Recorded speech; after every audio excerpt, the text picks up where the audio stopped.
Hello, listeners, and welcome back to a podcast amongst friends. My name is Hello, Luke everybody, Chrisman, and and I'm I am joined with Jonathan my good friend, Goodison-Orr. yep, Jonathan Goodison-Orr, One and of these days, we'll figure out this intro. yeah, and a title, but we'll get there. Um, yeah, but we're just kind of picking up from our previous episode 0, which I guess would make this episode 1, but not to us. This is 0B. Um, but yeah, we were going to jump into some trailers and just kind of I guess talk about some of these releases that are coming up this summer, right? Absolutely, yeah. No, we just wanted to kind of touch on some releases that we're really looking forward to, or think are at least noteworthy coming up in 2021.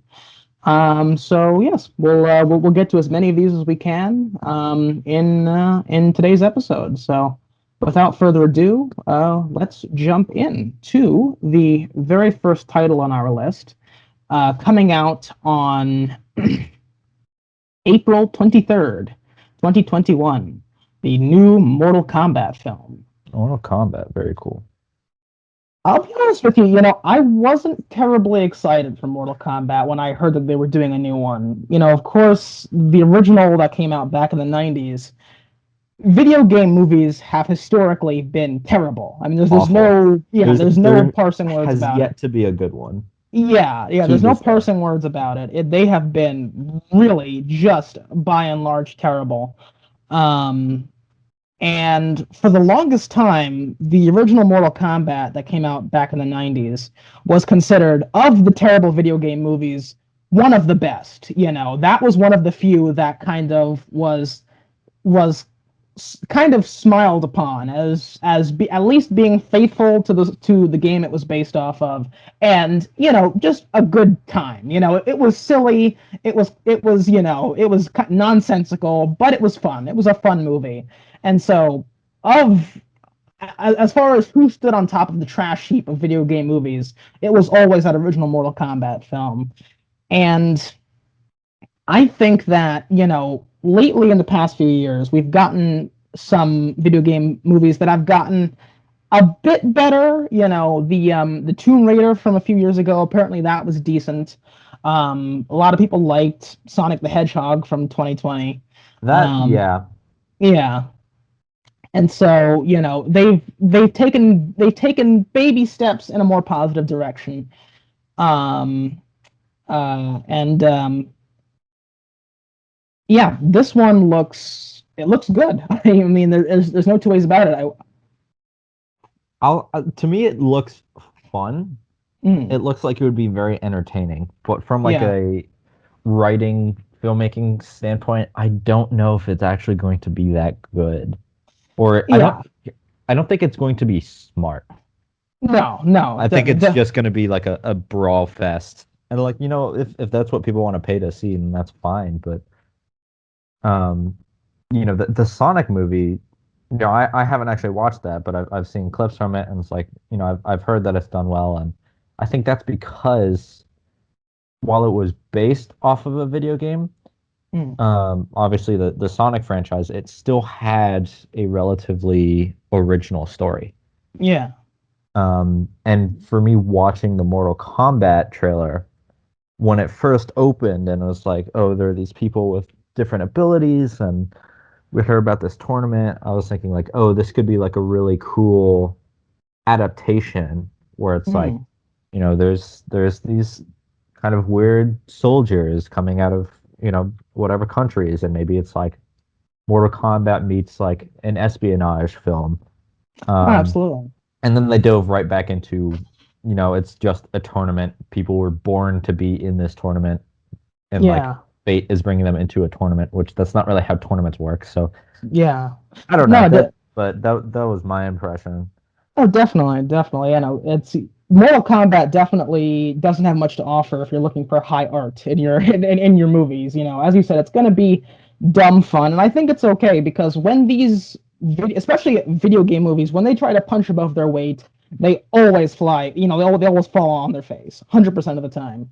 So I think that's part of the reason why Sonic the Hedgehog succeeded, was because it knew exactly what it was, and I think this knows exactly what it is. It's gonna be gory, fun, just entertaining, disposable entertainment. 2 Yeah. hours, come for the fights, stay for the fights. Don't really think about it much after that. And I think on that score, it looks quite good. And I mean, it's just so much fun to see, all of these classic Mortal Kombat characters, faithfully recreated in in this big budget live action movie. Because of course, the original Mortal Kombat from the '90s was pretty good. The sequel was awful. Mortal Kombat Annihilation, famously garbage, horrible. Yep. Partly because it tried, just as we were just saying, it tried to become a bigger thing, and it failed completely.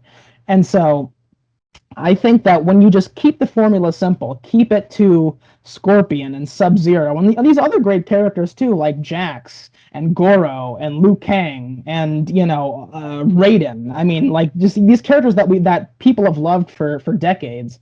I think that's a recipe for success. And I know I just have to ask, which one was your favorite? Are you Team Scorpion or Team Sub Zero? Because Oh, I always loved Sub Zero. That was always my main guy.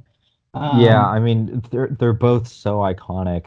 I mean, mhm. I've always visually from the trailer, I think Sub-Zero is just going to be so much cooler. Oh yeah, yeah, Like that initial shot that opens where he's just like freezing the bullets as they come out of the gun. yeah, yeah. That was Doesn't make any fantastic. sense. Looks super radical. And Absolutely. I think there's just so much more you can do with him in terms of using his abilities to choreograph a fight. Mm-hmm. There was one moment in the trailer where you know, I think it was his fight between the fight between Sub-Zero and Scorpio where he literally like throws throws him into this wall of ice he created with all Yeah, like yeah, jagged icicles. And yeah. he breaks through it, but like, maybe there's a version of that where it's just these giant spikes that end up Mhm. impaling him. And it's like, Absolutely. what is Scorpio gonna do? He's gonna throw a chain and pull you over here. Like that's Yeah, exactly. there is potential, but not as much as Sub Zero. So visually, I think Sub Zero is my favorite. Yeah, no, I think we're agreed on that point. And I'll just say this, my last note on Mortal Kombat is it will get an automatic 10 out of 10 from me if Liu Kang says his famous "Your soul is mine." If we can get Liu Kang to say "Your soul is mine" in this movie in his classic way of saying it, then 10 out of 10. I will. And I think that's what's going to score the movie the most points is, how much fan service can they cram into this movie? How Absolutely, much yeah, can they like appeal to, obviously the Mortal Kombat audience? yeah, Um, it's interesting because obviously it's a tournament, so there's going to be one character to end up on top. yeah. And I'm wondering, are they going to go the kind of more predictable route where they'll just take the fan favorite character and make them the winner, or are Mm. they going to do something else entirely? Yeah, it's interesting. I wonder if WB wants to make a franchise out of this, because I think that's entirely possible. At Mm, least they probably want to get a sequel out of it, and so I wouldn't be surprised if it ended on some kind of cliffhanger where maybe before the tournament even ends, there's some greater threat that pops up. Maybe what's his name? The Shao Kahn shows up, and maybe he's the big bad that they kind of set up for the new Mortal Kombat 2. yeah, That could be interesting. I could Or definitely see that happening. yeah, that would actually be pretty cool. You could have Shao Kahn be like the Thanos of the new Mortal Kombat universe. I don't know, but Yeah, it's that would almost be like interesting. I almost want to see like a few movies where like solo movies that focus on these characters individually. Because Oh, definitely. that's something movies struggle with a lot is introducing, several different characters, especially Yeah, several different main characters. And if they set it up as like a miniature superhero franchise where, they're fighting different villains and all of a sudden there's like this kind of, you know, Captain yeah. America Civil War thing where, No, definitely. you've come to love all these characters and then they're fighting each other and you Yeah. don't know who to root for. And like that, I almost want to see that. And I know that like doesn't really work for this franchise.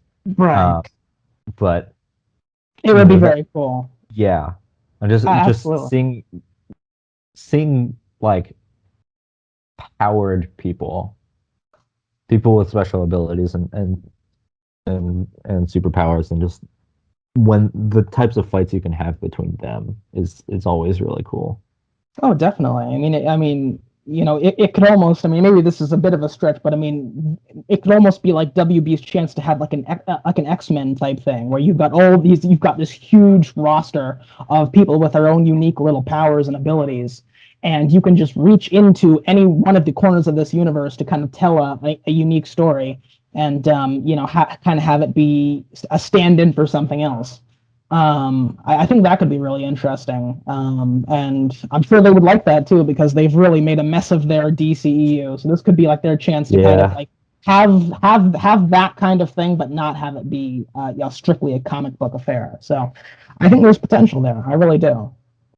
yeah. I mean, part of me hopes they take some creative liberties with it. Part of me hopes that they're, you know, just as fan servicey as possible. So I don't know. Like when I initially heard that there was going to be a Mortal Kombat movie coming out, Mhm. I probably wasn't gonna see it. But after watching that trailer and thinking about seeing it like in theaters, Yeah. I think that would be so much fun. Yeah, I would Even if it's actually. really bad, I think I want to see it at this point. Oh, definitely. Yeah, I'm in the exact same boat. I wasn't really like it wasn't one of my, top must-see things in the next several weeks, but after actually watching the trailer, I'm excited about it. So I think that's gonna be a really big one to watch.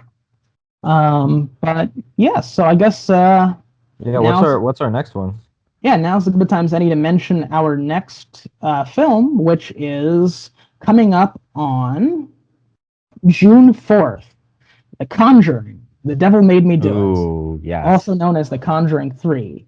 Now, this one doesn't have a trailer out yet, as of our recording today on April 7th. But we do know a little bit about this film. Of course, it takes place in the Conjuring universe. It's going to be a direct sequel to The Conjuring 2.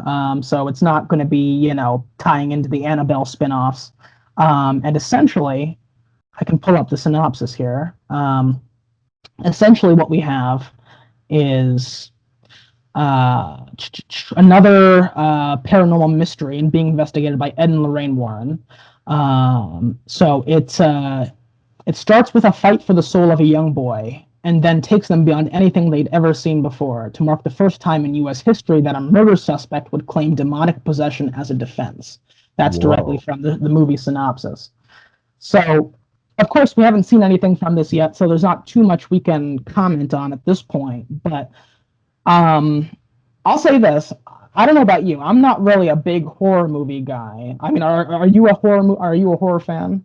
Um, I'm a horror fan, but not so much a Blumhouse fan or Mm, Bloomhouse fan. I don't know how you pronounce it, but um, I've seen things like, Get Out and Us, and those were really, really cool horror movies. And I've seen like um, Parasite, that was more of a thriller, but um, yeah, I'm kind of I'm a little mixed. I do appreciate some of them, but I don't always go out of my way to see them.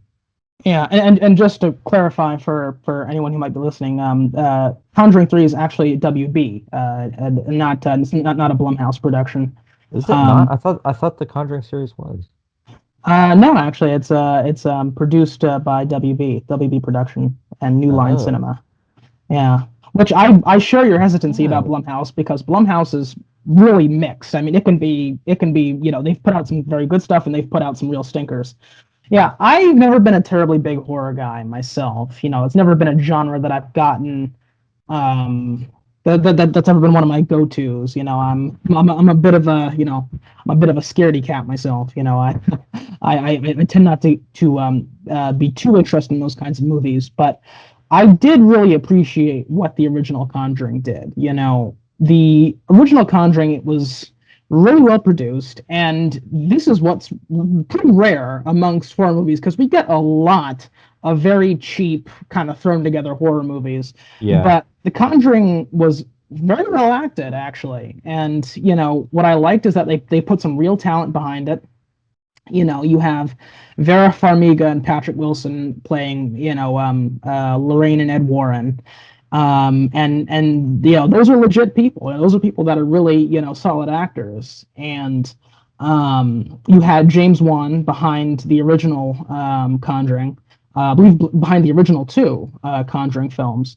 And he's great. He's definitely one of the one of the top I guess hottest directors in Hollywood today. I mean, he's just been very much in demand. He's Aquaman, of course, a number of other high-profile things. Um, kind of the brain behind the Saw movies originally. Yeah. And so I enjoyed it. It was scary, but it wasn't like it was scary, but in a way that was intelligent. It didn't overly rely on jump scares. It had jump scares, Yeah. but it was the mark of a good horror film is when it builds up the tension. It's all built on tension. It can't just be boom, boom, boom scares in your face, because that's when it just kind of becomes cheap. But when you actually put in the work of building tension and building suspense and making you feel it, sitting on the edge of your seat kind of stuff, that's the mark of a good horror film. And I think that The Conjuring really captured that quite well. So I I mean, saw it. So yeah. it's interesting because we kind of viewed it under weirder circumstances Mm, because the two of us viewed it with a third friend of ours, and it's like really late at night. I think we're hmm like up in the attic. We're hmm trying to make the environment as scary as possible, but because we were all together, we were just kind of making fun of it, and it ended up being like really funny as well as really scary. So it was kind of a weird balance of emotions. It's true. Um, Yeah. Horror movies yeah, are always better with friends as opposed to watching yeah, it by yourself. yeah. It's Always it's better with always friends. always better in a group. But I think that kind of building up tension thing is really true about the Conjuring movies. And um, you know, th- for me, a lot of horror movies can be a little disarming when jump scares are very predictable. Because, Hmm to myself, I'll just be like, okay, there's a jump scare coming in three, two, one. There it is. Yeah. And the Conjuring didn't rely on that. And I think back to I think my favorite scene of that entire film where it's, you know, the mother playing hide and seek with Mm, what she thinks are her children. And yeah. you just hear and then you hear the Exactly. basement, and then she's going up the stairs, and then all of a sudden you see a pair of hands come out of the dark right Yep. behind her. Yep. That there was like nothing that would not have worked as a jump scare. That would not No. have, but because they had established this whole scene, you spend 5 minutes playing this game with these kids, and then all of a sudden it's like there's a demon in this house. Yep. Um, yeah, so I think that's very true for this movie. I will say that the Absolutely. the one caveat I had was, towards the climax of the movie where they ended up showing the demon. Yeah. Uh, I think it was sitting up on top of a dresser, and I think that's when all that buildup kind of dissipated for me. Yeah. In my mind, horror movies that utilize the buildup really well is really important, but it's equally as important, if not more so, to never show the monster because it's that Agreed. fear of the unknown, which is that kind of gut wrenching Yeah. horror. Absolutely. Absolutely. Absolutely. And so, yeah, and I heard that The Conjuring 2, I haven't seen The Conjuring 2 either. But I heard it was very similar, that it did a good job of really building up the tension and the suspense, but it also had, of course, the climax where it did reveal the monster. And it's true, it's the not knowing that's always the scariest part, because whatever you're imagining in the back of your head, that's going to be scarier than when they just show it to you on screen. Yeah. So So I would agree with you. That was one area where it did veer more into, what we see is kind of more tropey with horror. But other than that, I thought it was really well put together. And I'm looking forward to seeing how this one goes because it is a different director. This one is now directed by Michael Chavez, I believe his name is, Hmm. who before this, he just came off of directing La Llorona from 2 years ago, which was another Conjuring universe spinoff. That Yeah, one, yeah, that just a quick tangent. The fact that, the Conjuring universe exists as a cinematic universe is just yeah, so crazy to me. it is. It is. I mean, there are. It's crazy to think that there are more Annabelle films than there are Conjuring films, and it came from The Conjuring. There's more Uh, Annabelle more Annabelle films than there are DCEU films. I mean, honestly, then there are then there are. I would say there are about as many as there are good DCU films. I would argue, but that's a whole other discussion. Yeah. Um, But you know, La Llorona, or I don't know how to pronounce that, but yeah, La Llorona, I think, something Llorona. like that. Yeah, that one was not reviewed as well. That got about 28% on Rotten Tomatoes, so that one was definitely not as much of a crowd pleaser. But clearly, the studio really likes Michael Chavez, so they brought him back to do this one. And James Wan, of course, busy doing Aquaman 2. So I'm very interested to see how this one goes. Of course, it could be a disaster, but I do give this franchise the benefit of the doubt, perhaps more than I even should, because I've not seen any of the Annabelle films either. But I have heard that the first Annabelle was horrible. Annabelle 2 was pretty good. Annabelle 3 mixed bag. So Yeah. and La Llorona was not received very well, nor was The Nun, I don't think. So very much a mixed bag in the Conjuring universe. But we'll see how this one goes, the next mainline Conjuring film. So Yeah, I'm just, kind of in the age of like, Get Out and Us and kind of these almost political horror movies. I yeah. think it would be really cool if The Conjuring also dove into that because the like you said the synopsis is like the first time in American history Someone a used man demonic possession as a defense. Yeah. defense against murder and like that seems really interesting. Like what would Yeah. be the logical how would that actually play out? And I think if they leaned really heavily into that, that would be really interesting to watch. Oh yeah. No, I'm of the synopsis. That's what I'm really interested to see how they do that because that sounds very different. So yeah, another exciting one to Talk look about forward playing to. devil's advocate. Yeah, yeah, there you go. There you go. Absolutely. So June 4th, we can look forward to that. Hopefully, we never know these days with release dates, but hopefully we Yeah, will see assuming that it on doesn't June get pushed 4th. back. Absolutely.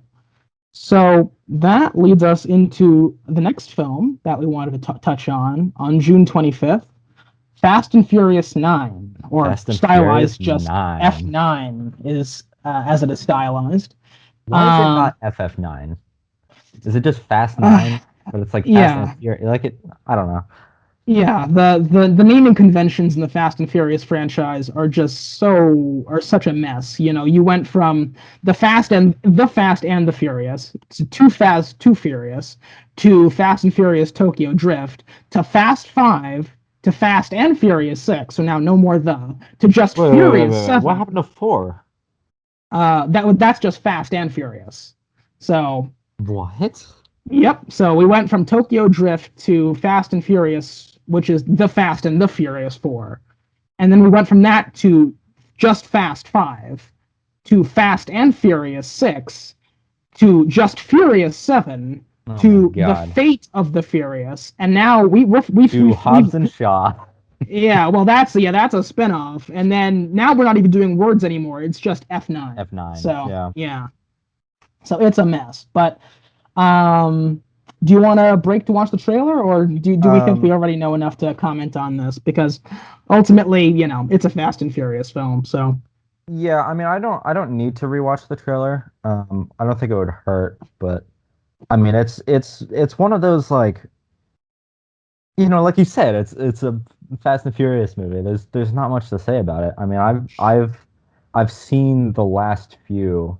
I think I started with like six or six, seven, eight, Yeah, and yeah, like same here. they're so dumb but so awesome. Yeah, And I think that's just what this next one is going to be. I'm a little disappointed that they're going with the oh, he has a long lost brother that was presumed dead, and he's yeah, also a it's super nothing. soldier and the It's nothing villain. like It's him like, too. I mean, it's like, yeah, it's I it's mean, like we have our main star is Vin Diesel, so we've got to get somebody to play his long lost brother. Oh, I know, John Cena. John Cena. I mean, are you kidding me? Like, They don't even it's look alike. It's laughable. so weird. It's But it's laughable. like it's there's this such a weird thing that happens where normally you see it in like a sitcom where it's Mm, like the more seasons go on, the more the characters kind of become parodies of themselves and they start yeah, running into like writing tropes and how do we make the plot interesting? And the same thing is happening because they've produced so many of these movies yeah, that it's just kind of folding in on itself and it's like, oh, gotta go fast because family. And yeah. like, now they're doing the like contrived plot line because they can't think of anything else, which is it's very amusing to me. And It that I'm is. a little disappointed that that ended up happening because Yeah. I know seeing it like that's going to be constantly in the back of my mind. Yeah, yeah, no, I mean it's just a completely preposterous franchise. And I mean, look, as far as why have they done it? I get why they've done it because these movies they do very well. Got to make that money. Yeah, they're super reliable blockbusters, and they're just big summer temples. They're fun. The whole family can come out and enjoy it, and I mean they're very successful. So ultimately, you don't come to a Fast and the Furious movie for the deeply storyline. But the only thing I'll say is I am a little bit disappointed that they are coming back to it because to the extent the storyline means anything at all, I think that I remember watching The Fate of the Furious in theaters, and I remember thinking watching that this is a good place to end it. Yeah. Like that movie, I think really did a good job of bringing the franchise into a solid landing point where they can say, we did it, we had a great time, we told this crazy story, and now all of these arcs are pretty much wrapped up. Um, and now they're going back and it's like nothing really ever changed, and I mean to the point where they're even bringing back Han who died in Tokyo Drift. I mean it's like literally like we're Wait, just they are? yeah, no, he's coming back. They revealed that in the trailer. Oh, so they're That just saying, "Oh, JK, this guy survived." exactly, It's the exactly. writing tropes. It's the writing tropes. It's been going on too long. Yeah, I mean honestly they're literally just digging back into the past of the franchise just to find some way to keep it going and keep it relevant. And again, ultimately, does the story really matter? No, but I just felt like we had it in a good place where we could have wrapped it up there. But Yeah. they're keeping it going. We'll see how this one does. We know it's going to make money, so that's neither here nor there. But I'm sure that well, we'll see how it's received critically. I'll just say that because I think that this one could pretty easily fall on its face. This one, watching the trailer, this one looks like it's even more trope filled than usual because there's Yeah. nothing else they can do. I mean, that's the franchise at this point. But I mean, given that plus, the whole COVID situation and whether yeah, people are really comfortable going to theaters, I think it's definitely a risky release. it is. It is. So we'll see how this one does. I'll be if nothing else, then perhaps morbid curiosity. I'll be keeping an eye on this one. Yeah. It'll be interesting to see. I mean, I don't know. This will be the first one in a while that I don't think I'll be rushing to see in theaters. Just because I don't, unless new trailers kind of get me back into it, I don't see what this one's going to bring to the table. But especially in what's going to be an otherwise very packed summer. But we'll see. Speaking of packed summer, we got some other summer releases, don't we? We do. So we touched a little bit on this one in our episode 0A, if you will. But of course, the big release that was originally coming out in May that got pushed back to July 9th, Black Widow, the first feature film of Marvel Phase 4. Yes. Um, Now, we will be talking more about the MCU next time when we discuss WandaVision, because I know that's something that we're both very interested in talking about. Yeah. I think that would be a great forum to kind of really dive into what both of our feelings are just about the MCU overall. But for now, I think it's safe to say that we're both fans of that universe. We both really enjoy what Marvel Studios does and has done. And what do you think? Would it be fair to say that you're excited for Black Widow? I am excited for Black Widow. It's not the same as traditional Marvel movies just because it's no longer following that whole, buildup of events, and it's pre-Endgame at this point. Mm-hmm. So although it's kicking off Phase 4, and I you can't see it, but I'm saying that with air quotes just because we have WandaVision and Falcon and the Winter Soldier, but at the same time, for me, it's a little more meaningful than that because Black Widow never got her own solo movie. Absolutely. And the president of Marvel before Kevin Feige kind of took full control was very like, oh, we're not gonna have a woman lead movie. Mm-hmm. Um, and Kevin Feige took over and was like, yeah, I wanna make a Black Widow movie. She deserves it. And on the subject of like, kind of having strong women protagonists, I think Captain Marvel had a lot of potential, but it was Mm-hmm. just too heavy-handed with its message, saying like women are strong, women are great. We can have strong women heroes because Mm-hmm. again, like Black Widow has been there the entire time. Yeah. She's much more of an idol that I think people can relate to and connect with than Captain Marvel is. Yeah. And that's why I'm excited for this movie because it's going to be, one of those movies where it's like we have a great example of a strong female character, but it's not, hitting you over the head with feminism. Women are great. Like Yeah. it's just a good movie with an even better person.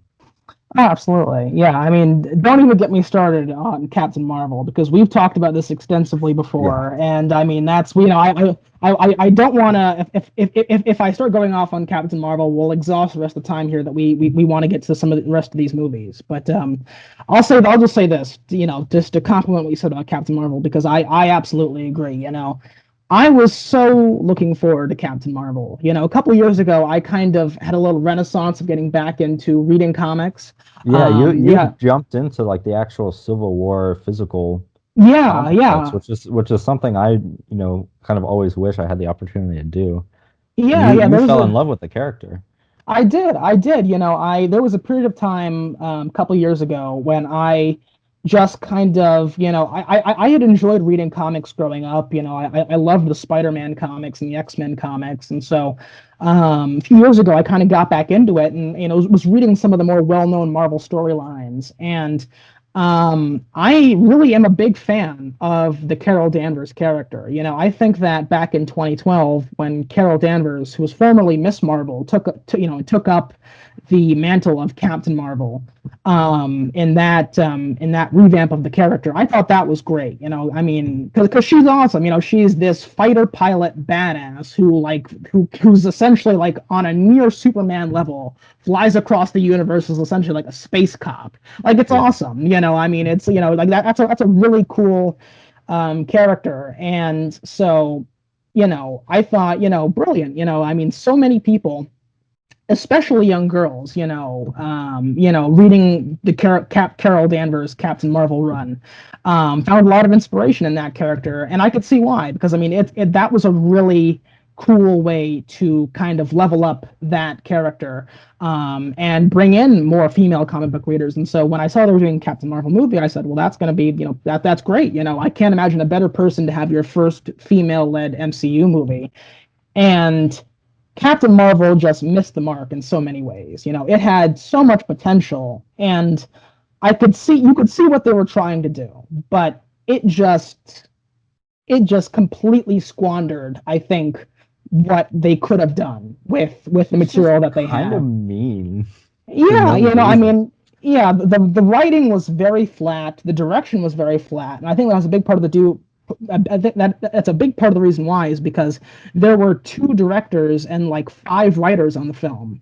It Yeah. just goes to show you that when you have so many cooks in the kitchen, not always, but most of the time, that tends to muddle things, and you can see why. And then you could see how that played out in Captain Marvel. That film really was it was muddled, and Carol wasn't written very well, and the supporting characters were kind of flat, and the villain situation was laughable. I mean, it was laughable in Captain Marvel, but Surprised there is no villain. exactly. I mean, that's what one day we'll talk about Captain Marvel because you and I can both go on about that. But I mean, Yeah. that film just it completely fell on its face. Not the worst film of 2019 by any means, but Not definitely not even the worst like MCU film either. no, no, not at all, not at all. But definitely the most for me.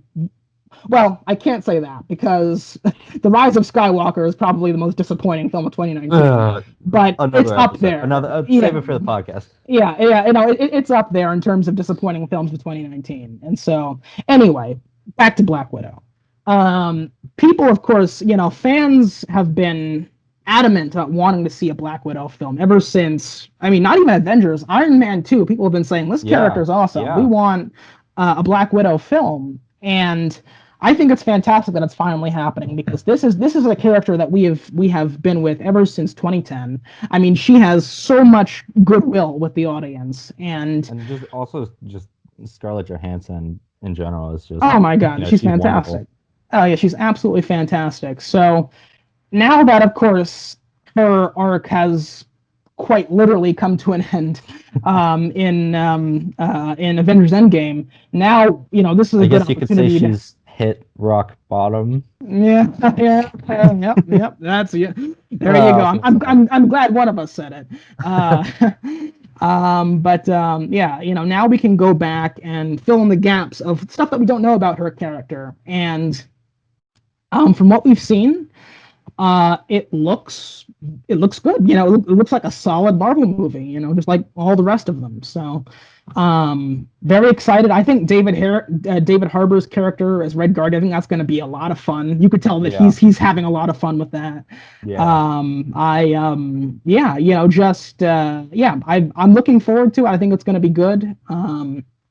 And we'll see how that pushes the story forward because we really haven't seen a Marvel movie that is a prequel of sorts, I kind of mean, commenting again, on past events. like it's kind of weird because Captain Marvel was sort of a prequel, but it Yeah, also kind of muddied the waters a little bit. And like, yeah, Captain America was obviously like a period piece movie, and that one makes sense. But I yeah, think what what some of the Disney Plus shows are doing is they're pushing it forward. But I think what Black Widow is doing is it's pushing the cinematic universe outward. It's making yeah, it wider. It's giving more context to kind of the worlds throughout. yeah, Not just like this is what's going to happen next. yeah. That'll be really interesting to see. That's true. That's true. And I guess when I say prequel, because I mean, you can go both ways on Captain Marvel because in Captain Marvel, yes, we had we knew that technically we knew that she was out there from Avengers Infinity War, but we had never seen her. So Yeah, when we got to Captain Marvel, the Captain Marvel movie, that was still telling a story that we hadn't seen before.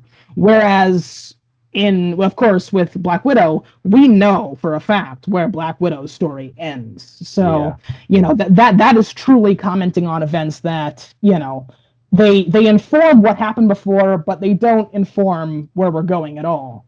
So I think that's going to be interesting. And yeah, I'm excited for it. I just wish, as we discussed last time, it was still coming out in May and not July because I don't really see the yeah. point in that. But, oh well. I don't want to wait so long for it, but It's just to go back to, we obviously know where her character ends up. Mm, That actually poses a really interesting challenge, and I'm excited to see how they kind of approach it because, if you have a character that what happens to them, then kind of the events that happen aren't suspenseful. And mm, usually it's like, this character will survive whatever outcome. In this case, we know she'll eventually end up dead.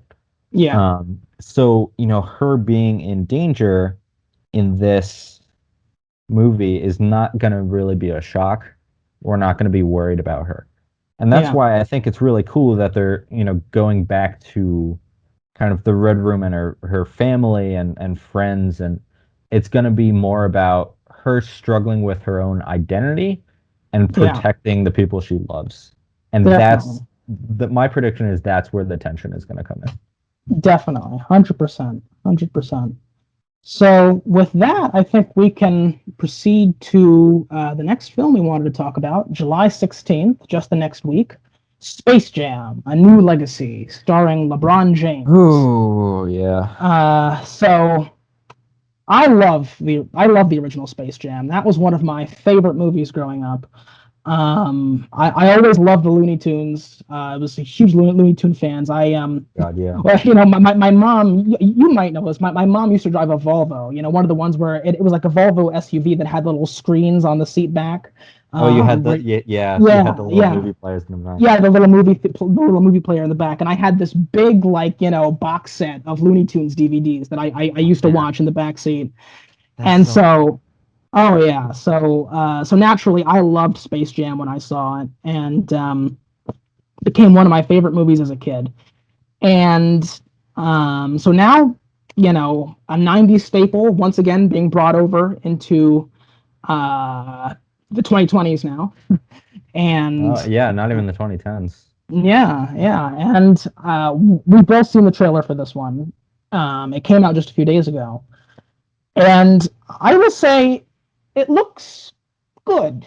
I don't. I think it's safe to say that we've both grown out of the target audience for a Space Jam movie. It Yeah. still trades on our nostalgia, but I I'm interested to see how it is. I probably will watch it just out of curiosity, but I wonder if it can really capture the magic of the first one because that first one was so special. Yeah, I mean that's my huge concern is that I don't think it will. Mm, Because like, you know, did episode 7 of Star Wars capture the magic of A New Hope? no. It was basically the same movie, but Yeah. it didn't. And I think it's one thing to create a movie or revive a movie for a new generation. And I think on that hand, the movie will do well amongst children and maybe get them excited about Looney Tunes and but for the adults who go to see it on riding that nostalgia train, I think they're going to be disappointed.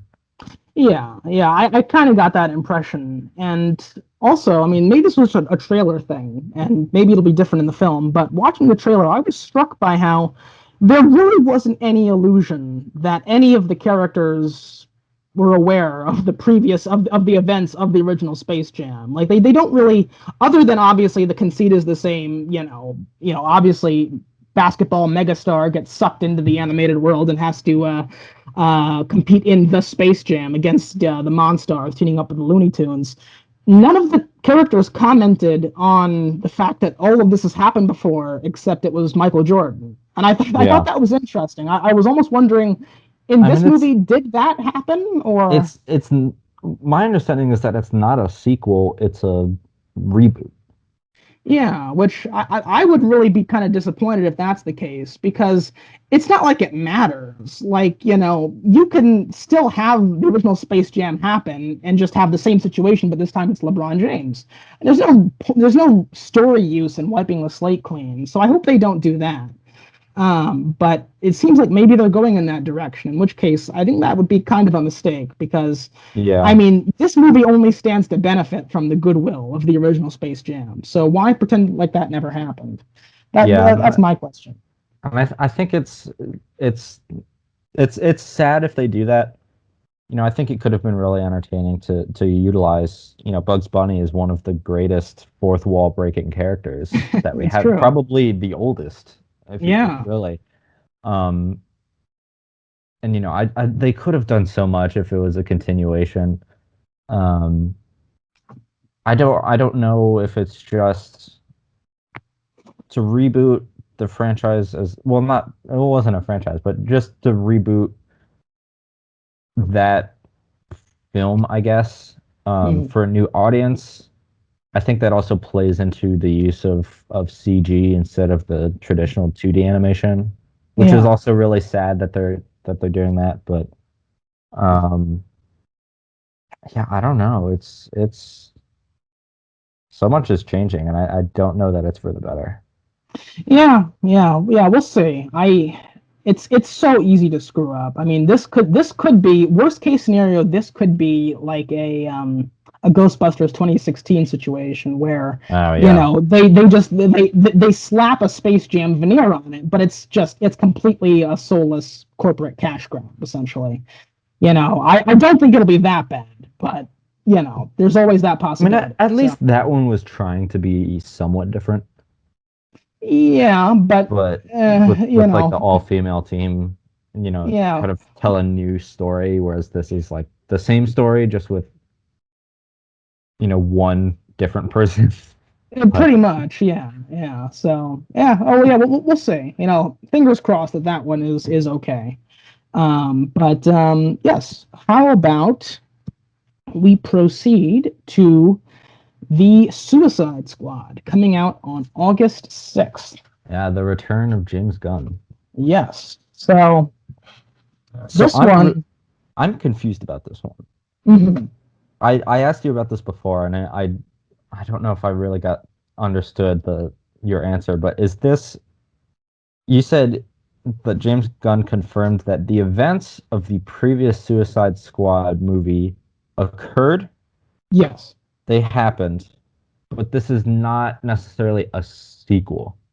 Yes, no, this is not a direct sequel to the original Suicide Squad film. Those events did happen, but they won't have any bearing on the plot of this film. So essentially, it's really the only connective tissue is the characters because Harley Quinn was in the original one. She's going to be in this one. Rick Flag was in the original one. He's going to be in this one, and Amanda Waller was in the original, and she's going to be in this one. Yeah. Also, Captain Boomerang is coming back. But other than that, the events of that film don't really inform the plot of this one, is my understanding. Like, Jared Leto's Joker is not going to be in this one. Yeah. Deadshot is not going to be in this one. Um, so they brought back some people, but not others. Are And they it's acknowledging the existence of the previous one? Or are they just well, gonna like are the characters gonna pretend that it never happened? no, those events did happen. I like But it like in the context of the DCEU, they happened. But yes, I'm wondering, will the characters themselves acknowledge it? I would imagine so. Yeah, I don't know. I mean, the trailers didn't really show us this because they did Yeah, yeah. understandably they don't want to give us mixed messages about what the movie's about. But I'm pretty sure that they will acknowledge it. And yeah, no, the events of the previous film did happen and will inform some of the personalities of the characters in this one because it's Mhm. also not just the Suicide Squad. Of course, Harley Quinn has also had Birds of Prey in between then and Yeah, this one yeah. from last year, and so you know, um, and that one was actually kind of important because, of course, at the end of the original Suicide Squad, Joker broke Harley Quinn out of prison, and so if you didn't have Birds of Prey in there to kind of establish where that character has been, it wouldn't make a lot of sense because then how did Harley Quinn get back into prison to be recruited back into the Suicide Squad Yeah. to take part in this mission? So I think that those events did happen, and I think they inform the characterization of some of the characters. But most of the cast is new, and it's like a soft reboot, very much like Force Awakens compared to the original trilogy type situation, where those events did happen, but we're taking that and going in a new direction now.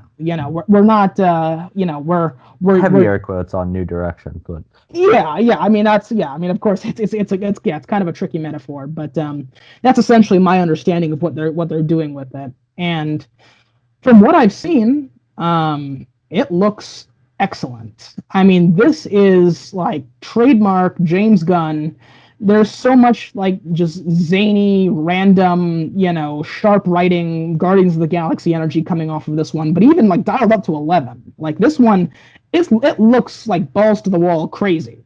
It's like he's gone all out for this one, and he's even said in interviews that he's had more fun making this film than any film he's ever made. This wow. has been the one he's had the most fun making, which is saying something because this movie's not had the easiest development. I mean, obviously, there's some there's some I guess I don't know how to put it. Yeah, just a little bit of a little bit of yeah, I guess controversy or some trouble with, of course, getting fired from Guardians of the Galaxy Volume 3, then getting rehired. Also, I believe his dog died during filming this. I remember Oh, seeing that when they were literally in the middle of filming, and his dog passed away. But despite all of that, he said he had an incredible time making this one, and I'm very excited to see it. He's described it as he wants it to have the vibe of like a 70s war movie, and I think that's really ooh, cool. And I mean, you could even see that in the trailer. I mean, or in the poster. I mean, it looks like an old school, get all the characters on there, poster. like an And A-team type of. exactly. I think the A team is a great way to put it. And so it looks like so much fun. I'm ready for King Shark to eat some people. I'm ready for Starro to take over this country, and just all the weirdness with Harley Quinn, and Peacemaker looks hilarious. Now that's a John Cena role I'm looking forward to in 2021. Forget Fast and Furious 9. I'm looking forward to John Cena as Peacemaker in this. And yeah, it's looking like I'm excited to see who dies, because of course, anybody who's familiar with the Suicide Squad, the comics, knows that there's always somebody who dies. And I think in this Yeah. one we're going to have multiple team members die. Even on the posters, that all the character posters, they have the tagline "Don't get attached" or "Don't get too attached." So I think we're going to see a lot of people die in this, and I think it's going to be really interesting. So excited for this one. This is one of my most anticipated films of the year. Yeah, Not my I've most, but one of my most. what is your most? Oh, that's tough. That is tough. Um, my most anticipated of the year. Um, boy, it's tough. It's really tough. I would say, let me give you a top five, and we'll debrief from there. Sure, yeah. And do you know what your most anticipated is?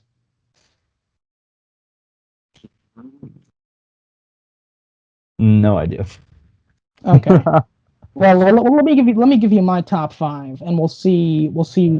I'll see if I can narrow this down a bit. The Suicide Squad is one. The King's Man is another one. Mm. No Time to Die is another one. Um, Spider-Man: No Way Home, and I'm Is that gonna a go best ahead lock? and say, boy, even picking five is hard. Yeah. I'm gonna say Shang-Chi. I'm gonna say those are my top Oh five. yeah, that is also slated for this year. Yeah. And so of those, okay. I All will right. So say I think my top yeah, go is ahead. Spider-Man. Okay. Yeah, that is strong. That is really I've been a strong. huge fan of the Tom Holland Spider-Man films. And Oh yeah. I do have some complaints about that, and I'm sure we'll talk about that in another episode, but Oh, definitely. that will be a lot of fun. Absolutely. Absolutely. To go from a top five to a top three, I would say it's tough. Well, Shang-Chi was the last on there, so it's probably Yeah. not. I would say if I had to say, I would say Spider-Man is in the top three.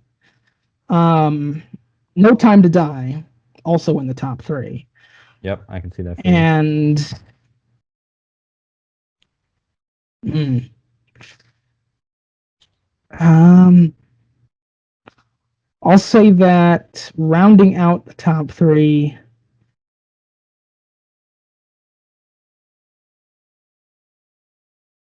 Hmm, That's a tough boy, one.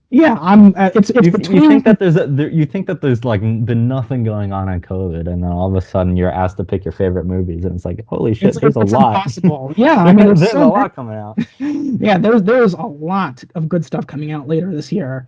It's between Shang-Chi and the Kingsman, and I'm gonna give I the feel like edge. you're more on in line with the King's Man. Yeah, I'm thinking that it's really close.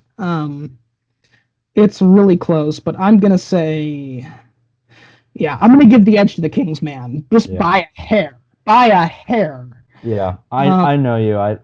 I can see you going for that one. yeah, by the slightest hair, I would go the Kingsman above Shang-Chi. And then from there, oh boy, oh boy, it's um. All right, I'll say this is what I'll say now. I'm gonna say,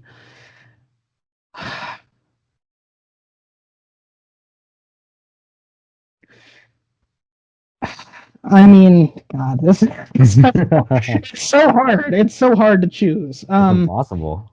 I mean, okay, all right. I'll just All right, three, two, one. all right. Three, Shrinking it two, down to one. two. Shrinking it down to two. No No, time no, to no, die. no, no, no, no, no, no. We're not shrinking it down to one. I'm gonna do Okay, three, two, one, and then you're gonna okay, say the okay, first one that okay. pops into your head. Just, Three, two, just, one.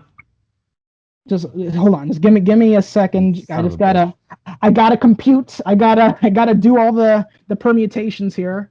Oh my God, Uh, you're getting so many wrinkles in your brain. I know, I know. You need to iron that shit out like I did. Okay, all right. I'm gonna Three, say, two, oh my one. God. All right, okay. And that's it for our episode. Spider-Man. Um, Spider-Man. I'm, All right, all I'm right. gonna go with Spider-Man No Way Home, but it's really tough. It's really It's tough. close. Yeah, Photo I mean, finish. all of the top five I'm super excited about. But I mean, as you know, we love the Kingsman franchise. We'll talk about that next time when we get to the Kingsman. I'm a huge James Bond fan. I get that from my dad. He's a mega James Bond fan. And but yeah, I mean, Spider-Man.